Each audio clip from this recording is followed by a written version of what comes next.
again, even after three. Should have stopped, but just don't want to.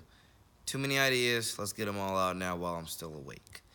So again, God bless everybody who's watching this. Obviously, nobody's watching this at three, but God bless everybody who futurely watches it whenever you futurely watch it. To let everybody know where I got the idea of Believable Faith Ministries from to begin with. It all comes from I was infatuated with the idea of living faith already from the Living Faith Cathedral over there in Greenwood, Mississippi. Life in the 662. Go look them up. Well, the first part, not the second part.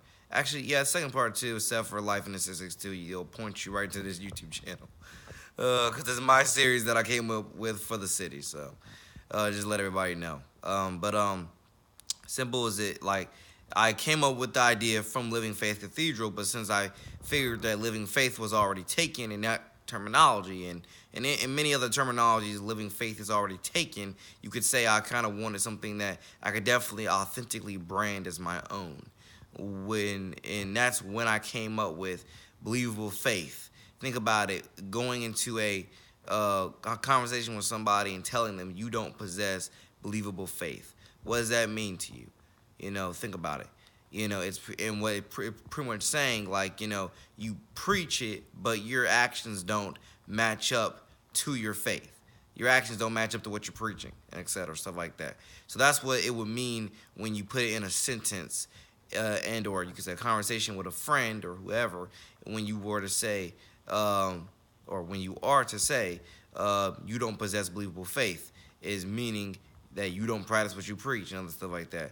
So I pretty much got it from that, I wanted to authentically brand it my own self, and that's definitely one of my multiple ideas. The other idea that I have is titled Higher Morals Ministries. Now, I don't know whether that's going to be its own separate series on this channel. It probably will, because again, all the discernment that I have and all the wisdom and knowledge and etc., it probably will be its own separate series, just like NJ2THECITY's mentorship program is its own separate series, and album reviews with NJ2THECITY and studio sessions and Nate at Night and etc. They're all their own individual series. Higher Morals Ministries will probably be its own individual series too. So just let everybody know that's where I got the idea from of Believable Faith Ministries.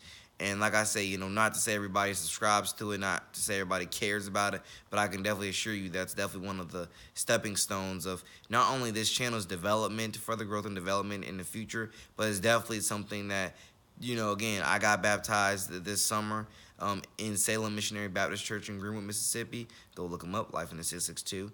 I can as well assure you that for me, Believable Faith Ministries is something that I always wanted to start up. Definitely, and it's something, like I said before, that's set out there to help save souls. I can't fully, I don't want to fully judge other churches and other charities and other people who are, supposedly doing what they say that they're doing. But I can assure you, like I said before, when I go out there and I mentor people and I try what I can to help connect and listen to their stories and etc., I definitely have my own, set of, tools and stuff like that you could definitely I want to say acquaint to or something like that. But I'm just saying, just like I said in the other video, and I've definitely been saying in the last 7 or 8 videos that I posted within the last 24 hours, ladies and gentlemen, there's a huge disconnect between the church and community support. There's a huge disconnect. There is a huge disconnect. Because if there wasn't a huge disconnect, the murder rate wouldn't be where it is, suicide rate wouldn't be where it is, drug overdoses wouldn't be where it is, and etc. would not be where it is. But it is where it is. So that tells me that there's a huge disconnect between community and church. That literally tells me. And it should tell everybody else out there. It's a huge disconnect. And that should definitely tell you more than ever today in age. What are you living for? What are you fighting for? What are you willing to die for? Like I said before, I've definitely put a lot of this in my music over the past year of about what I stand for, what I'm living for, and what I'm willing to die for. And it's straight up right there. I'm telling you, Shout out God bless Waypoint Church over there in Greenleaf, Nocatee. That's my church, slash the ambassador of, and or an ambassador of. Um, the motto "Know where you're going" is darn straight. Again, one of the top things, conversations that we need to start having in today's day and age is, where are you going when you die? You know, whether or not you believe in a heaven or hell or not, where do you believe you're going?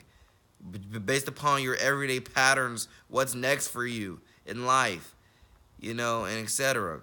And I'm just like, again, all these epidemics, we all have the power to stop them, but you have to truly start caring about your neighbor as a part of your family in some type of way. And if not a part of your family, you have to at least start caring them for them and about them as a human being.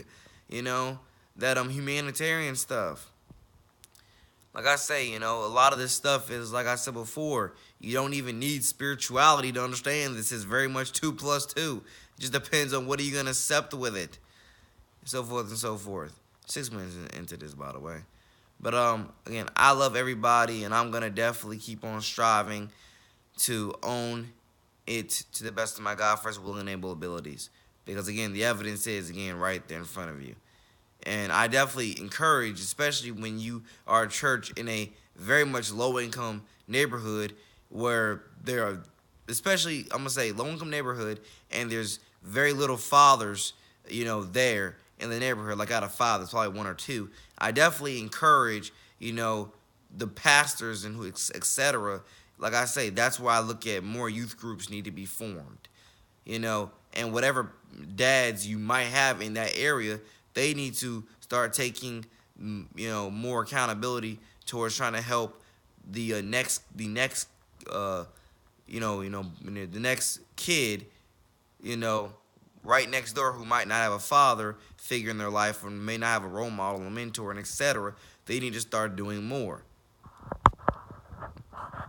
Like I said, for a lot of people, this is something that some are willing to do, including myself. A lot are not. But again, you wonder why we have all these negative epidemics the way we do.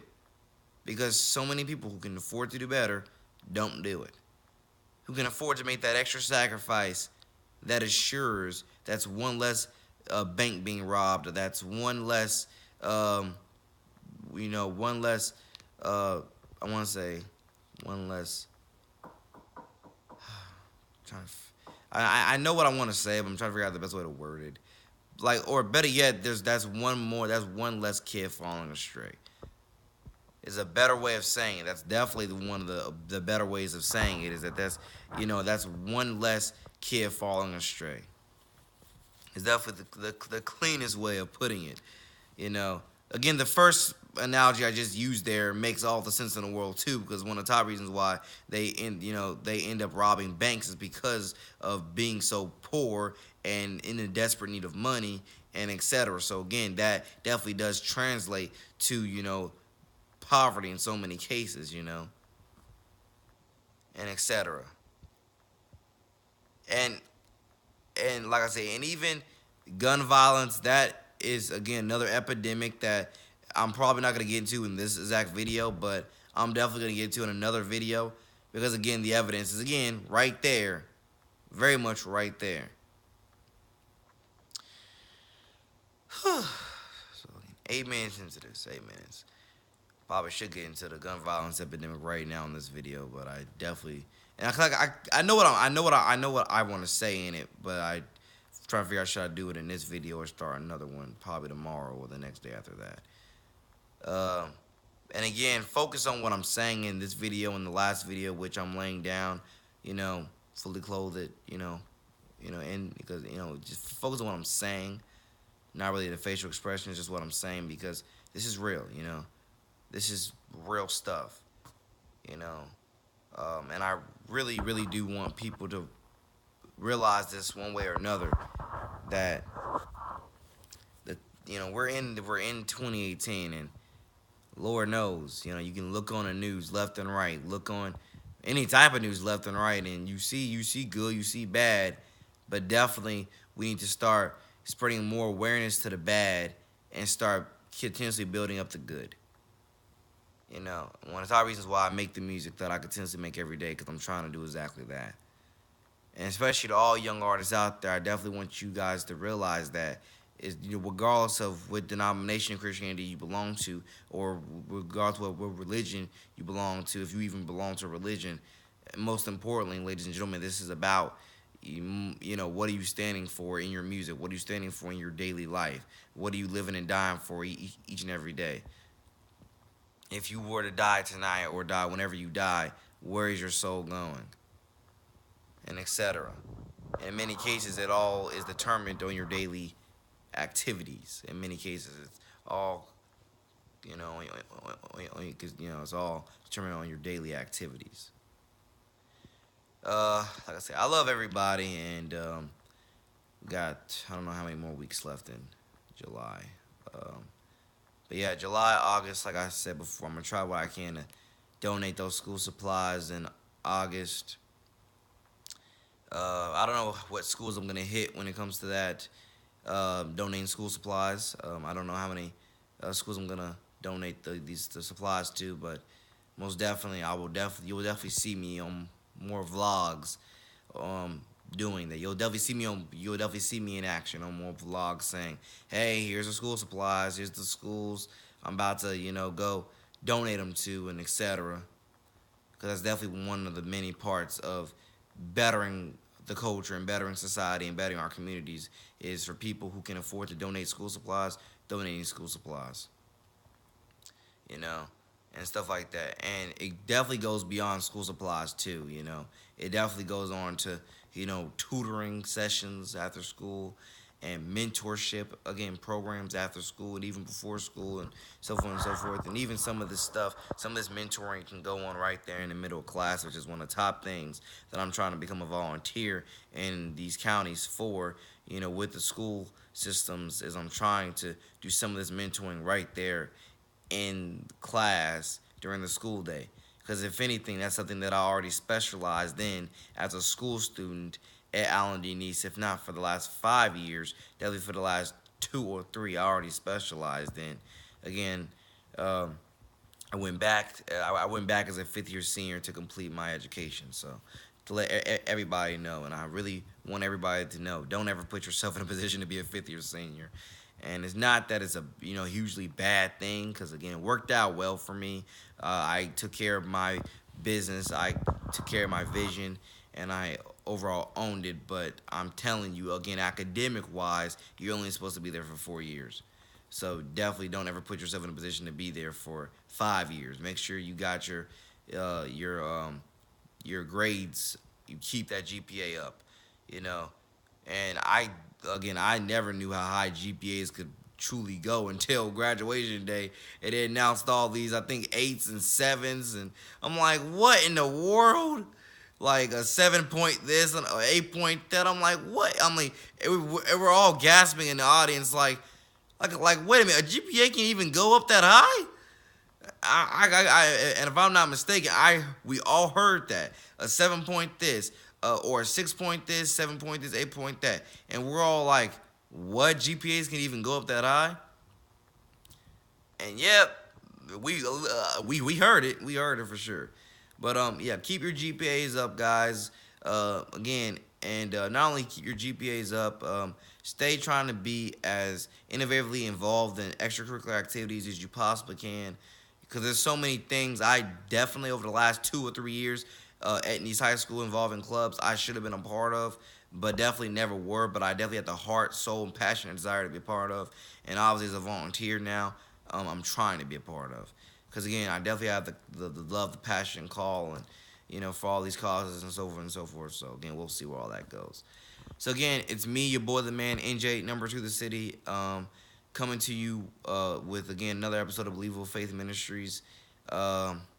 More episodes coming soon, and I'm pretty sure, I don't know when I'm gonna tackle the gun violence issue, but that's definitely gonna be attacked very, very soon with me, because I know exactly what I'm saying with this.